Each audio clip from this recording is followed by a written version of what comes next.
జీవోత్సవంలా bed మీద ఉన్న సీతారామయ్యను చూడగానే నా హృదయం భయంతో కంపించిపోయింది. ఎప్పుడూ కళకళలాడుతూ చిరునవ్వులను చిందించే ఆ వదనం కళావిహీనమైపోయింది. గంట క్రితం ప్రక్కింటి ప్రకాశం పంతులు గారు అబ్బాయి వచ్చి సీతారామయ్య గారు స్పృహతపి పడిపోయారండి అని చెప్పగానే నాకు మిన్ను విరిగి మీద పడ్డట్లయింది. హడావుడిగా సీతారామయ్య ఇంటికి వెళ్ళాను. ప్రకాశం పంతులు గారి సాయంతో నర్సింగ్ హోంలో జాయిన్ చేశాం. డాక్టర్ ట్రీట్మెంట్ చేశాడు.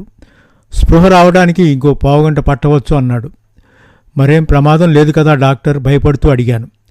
నేను చేయాల్సిన ట్రీట్మెంట్ అంతా చేశాను. ఆ పైన మీ అదృష్టం. ఏమైనా కావలసిన వాళ్లను పిలిపించడం అవసరం. డాక్టర్ నోటి వెంట ఆ మాట వినగానే నాకు గుండె ఆగినంత పనయింది. కాసేపు అలాగే నిలబడిపోయాను. అవసరమైతే తనకు ఫోన్ చేయమని చెప్పి డాక్టర్ వెళ్ళిపోయాడు. మరో పావుగంటకు మెల్లగా కళ్ళు తెరిచాడు సీతారామయ్య. నన్ను చూడగానే కంటతడి పెట్టుకున్నాడు. ఎంతో గుండె ధైర్యం గల మనిషి అలా పిరికివాడిలా కన్నీరు కార్చడం చూసి నేను దిగ్భ్రాంతి చెందాను. సీతారాముడు, ఏమిట్రా ఇది మరీ చిన్నపిల్లాడిలా? ఇప్పుడేమైందని కంటతడి పెట్టుకున్నావు అని అడిగాను. అయిపోయిందిరా సుందరం, అంతా అయిపోయింది, నేనిక బ్రతకను అన్నాడు గద్గద స్వరంతో. సీతారాముడు, నీ ధోరణి నాకేం నచ్చలేదు. నిన్నటి వరకు సంతోషంగా ఉన్న నీకు ఇంతలోనే బ్రతుకు పట్ల విరక్తిభావం ఎందుకు కలిగిందో అర్థం కావటం లేదు అన్నాను. బ్రతుకు మీద విరక్తి కలగటానికి ఎంతో కాలం అక్కర్లేదు సుందరం, ఒక్క క్షణం చాలు అన్నాడు. చాలా వింతగా మాట్లాడుతున్నావు. లేదురా, నిజం చెప్తున్నాను. ఇక బ్రతుక్కి ప్రయోజనం లేదన్న విషయాన్ని తెలుసుకున్నాను మెల్లగా అన్నాడు. సీతారాముడు, నీ నోటి మీదుగా ఇలాంటి మాటలు వస్తాయని కలలో కూడా ఊహించలేదు. నీవి మాటలు ఆత్మసాక్షిగా అనటం లేదు. నీ వలన ఎంతమంది అనాథలకు ఆశ్రయం దొరికిందో, ఎంతమంది పేదవారు విద్యావంతులైనారో అప్పుడే మర్చిపోయావా? నీలాంటి ధర్మదాత దయార్ద్ర హృదయుడు మరెవరూ ఉండరని ప్రజలంతా నిన్ను పొగడటం మర్చిపోయావా? అదంతా నాకు తెలుసురా. కానీ సొంత మనుషులే నా మనసును అర్థం చేసుకోలేదు. సొంత మనుషులంటే సీతారామయ్య దృష్టిలో ఇద్దరే ఇద్దరు. అతని స్నేహంలో పాలు పంచుకునే నేను, అతని ఆస్తిలో పాలు పంచుకునే చంద్రం. చూడు సీతారాముడు, నేను నీ ప్రాణ స్నేహితుణ్ణి. నాకు తెలిసినంతవరకు నీ మనస్సుకు కష్టం కలిగేలా నేనెప్పుడూ ప్రవర్తించలేదు. ఒకవేళ తెలియక నా వలన ఏదైనా పొరపాటు జరిగితే చెప్పు, సరిదిద్దుకుంటాను అన్నాను. నా మాటలకు ఆశ్చర్యపోయాడు సీతారామయ్య. ఎంత మాట అన్నావురా! మనం ఏ క్షణాన కలుసుకున్నామో కానీ ఈనాటి వరకు ఒకరినొకరు విడువ లేకుండా ఉన్నాం. అన్ని విషయాల్లోనూ నాకు చేదోడు వాదోడుగా నిలిచిన నీ మీద నాకు కోపమా? అలా ఎన్నటికీ జరగదురా అన్నాడు. అయితే నీ ఆందోళనంతా చంద్రం కోసం అన్నమాట. సీతారామయ్య మాట్లాడలేదు. మాట్లాడవే సీతారాముడు, నా ఊహ నిజమేనా? సుందరం, నీకెలా చెప్పాలో నాకు అర్థం కావటం లేదు. చిన్నప్పటి నుంచి వాడిని ఎంతో అపురూపంగా చూసుకున్నాను. నా ప్రాణానికి ప్రాణంగా భావించాను. కానీ వాడికి నా మీద మమకారం అన్నదే లేకుండా పోయింది. ఒక్క విషయం అడుగుతున్నాను, సమాధానం చెప్పరా? వాడికి నేను ఎప్పుడైనా ద్రోహం తలపెట్టానా? అలాంటి ఆలోచన నాకు కలలోనైనా వస్తుందా? ఆవేశంతో అడిగాడు సీతారామయ్య. సీతారాముడు, ఏమిట్రా నీవనేది? చంద్రానికి నీవు ద్రోహం తలపెట్టడం ఏమిటి? ఎవరన్నారు? అనవసరమైన ఆలోచనతో మనసునెందుకు పాడు చేసుకుంటున్నావు? నా చంద్రం ఆస్తి కోసం కోర్టు నోటీసు ఇచ్చాడు, బాధగా పలికాడు. అంతలో నా మొబైల్ మ్రోగింది. వెంటనే బయటకు వెళ్ళాను. ఫోన్లో అవతలి కంఠాన్ని వినగానే నాకు ప్రాణం లేచి వచ్చినట్లయింది. అది చంద్రం కంఠం. తను స్టేషన్లో ఉన్నానని, ఇంటికి రావడానికి మనస్కరించడం లేదని, తనను వెంటనే కలుసుకోమని ఫోన్ చేశాడు. సీతారామయ్యకు సీరియస్గా ఉందని వెంటనే ఇంటికి వచ్చేయమని మరోసారి అనగానే టక్కున ఫోన్ పెట్టేశాడు. వాడి మొండి పట్టుదల, మూర్ఖత్వం నాకు విపరీతమైన కోపాన్ని కలిగించాయి. వెంటనే ఆటో ఎక్కి స్టేషన్కు బయలుదేరాను. నేను వెళ్లేసరికి చంద్రం ఓ బెంచి మీద కూర్చుని ఉన్నాడు. నన్ను చూడగానే లేచి నిలబడ్డాడు. చంద్రం, నీ ప్రవర్తన ఏమీ బాగోలేదురా అన్నాను నేను కోపంగా. చంద్రం మాట్లాడలేదు. చదువుకుంటున్నవాడివి, తెలివిగలవాడివి అయి కూడా ఇంత మూర్ఖంగా ఎందుకు ప్రవర్తిస్తున్నావు? చావు బ్రతుకుల మధ్య కొట్టుకుంటున్న తండ్రిని చూడాలనే ధ్యాస లేకుండా పోయిందా? మావయ్య, నాన్నగారికి సీరియస్గా ఉందన్న అబద్ధం చెప్పి నన్ను ఇంటికి తీసుకువెళ్లాలనుకుంటున్నారు కాబోలు. అది నిష్ప్రయోజనం. చంద్రం, గట్టిగా అరిచాను. చివరకు నేను కూడా అబద్ధాలు చెప్తున్నానని భావిస్తున్నావా?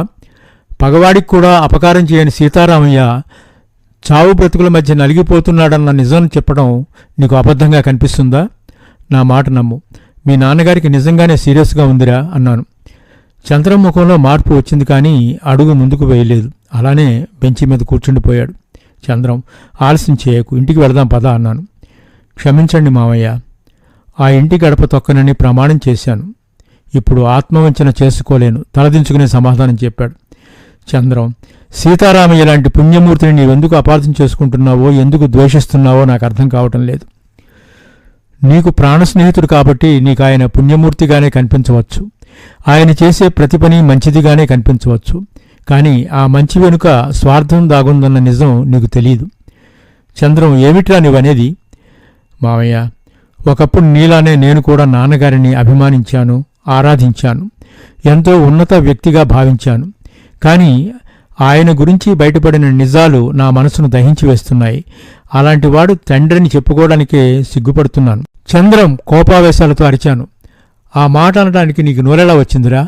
దేవుని లాంటి తండ్రిని దూషించే నువ్వు కూడా ఓ మనిషివేనా? మనిషిని కాబట్టే నిజానిజాలు తెలుసుకున్నాను. ఏమిటిరా నువ్వు తెలుసుకున్న నిజాలు? ఒకరితో చెప్పుకునేందుకు సిగ్గుపడాల్సినవి. అంత సిగ్గుపడాల్సిన పని సీతారామయ్య చేయలేదు. ఉన్న ఆస్తిని దాన ధర్మాలు చేసి కొడుకును అనాథను చేయడానికి ప్రయత్నించడం, ఒక్కగానొక్క కొడుకు ప్రేమించిన పిల్లను వివాహం చేసుకుంటానంటే తీవ్రంగా అభ్యంతరం పెట్టడం, ఇవన్నీ ఏమిటి?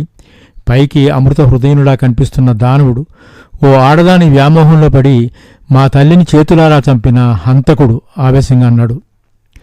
చంద్రం గట్టిగా అరిచాను. చంద్రం కంగారు పడ్డాడు.